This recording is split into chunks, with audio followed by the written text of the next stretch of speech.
కార్తీక మాసం అందులోనూ సోమవారం కావడంతో శివాలయాలన్నీ భక్తులతో నిండిపోయాయి. ఉదయం నుంచే దీపారాధనలో పాల్గొంటూ ఉన్నారు భక్తులు. తెలంగాణ, ఆంధ్రప్రదేశ్ రాష్ట్రాల్లో శైవ క్షేత్రాలన్నీ కార్తీక మాస శోభతో కలకలలాడుతూ ఉన్నాయి. కార్తీక మాసం అనగానే అందరికీ గుర్తుకొచ్చేది అందరి మదిలో మెదిలే దేవుడు శివుడు. ప్రస్తుతం మనం నల్లకుంటలోని శివాలయంలో ఉన్నాం. ఇక్కడ చూడొచ్చు పూర్తిగా భక్తుల సందడి ఎలా ఉందన్నది. కార్తీక మాసం సందర్భంగా కార్తీక దీపాలను పెడుతూ ఆ స్వామికి అభిషేకాలు చేస్తూ ఉన్నారు.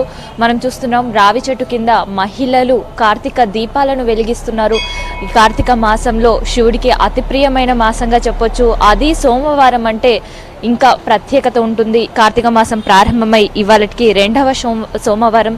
ఇక్కడ పూర్తిగా హైదరాబాద్లో ఉండే దేవాలయాలన్నీ కూడా భక్తులతో ఉదయం నుంచే కిటకిటలాడుతున్నాయి.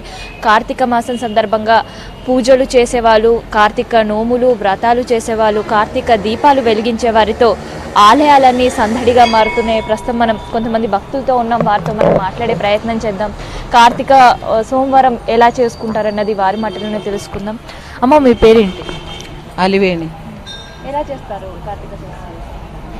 బాగా విశిష్టత కదా. ఈరోజు సోమవారం, శ్రవణ నక్షత్రము, సప్తమి తిథి. దీని గురించి దీని ఎప్పుడో కానీ రాదు ఈ అవకాశం. అందుకని చాలా స్పెషల్గా 365 ఒత్తులు దీపారాధన బాగా చేసుకొని పొద్దున శ్రవణ నక్షత్రం తెల్లవారుజామున 3:30కి వెంకటేశ్వర స్వామికి కూడా దీపారాధన చేస్తారు. దీపారాధన అంటే వెంకటేశ్వర స్వామి దీపారాధన చేసిన తర్వాత శివాలయానికి దర్శనాలయానికి వచ్చి అంటే ఉపవాస దీక్షలు కూడా ఉంటుంటారు కదా. ఉపవాసము ఈ స్పెషల్ ఈ సోమవారం ఉపవాసం ఉండి సాయంత్రం భోజనం చేస్తారు. చూస్తున్నాం ఆలయానికి కూడా భక్తులు వస్తున్నారు. మనం ఇక్కడ చూడొచ్చు ప్రత్యేకమైన కార్తీక దీపాలను వెలిగిస్తున్నారు. కార్తీక దీపాలు ఉసిరి, దాంతోపాటు పిండితో చేసిన ప్రమిదలు, ఇలా నార్మల్ మట్టి ప్రమిదల్లో వెలిగిస్తూ ఉంటారు. శ్రవణ నక్షత్రంతో కూడిన సోమవారం వచ్చింది. ఇది చాలా మంచిది. ఈ రోజు ఉపవాసాలకు కానీ ఇలా దీపాలు వెలిగించుకోవటానికి కానీ చాలా మంచిది. ఇది ప్రస్తుతం పరిస్థితి.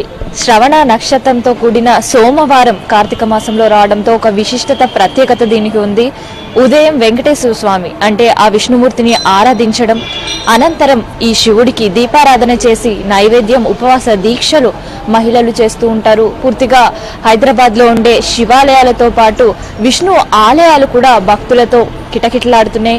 అందరికీ భక్తులకు అంటే భక్తుల రద్దీ ఈ రెండు క్షేత్రాలకు అంటే ఈ రెండు ఆలయాలకు కూడా ఎక్కువ సంఖ్యలో వచ్చే అవకాశం ఉంది. అందుకనే అన్ని ఏర్పాట్లు కూడా ఆ ఆలయాల్లో చేశారనే చెప్పొచ్చు. మనం ప్రస్తుతం ఉంటుండే ఈ ఆలయంలో కూడా మనం ఒకసారి ఈ ఏర్పాట్లను చూసినట్టయితే మనకు కనిపిస్తుంది.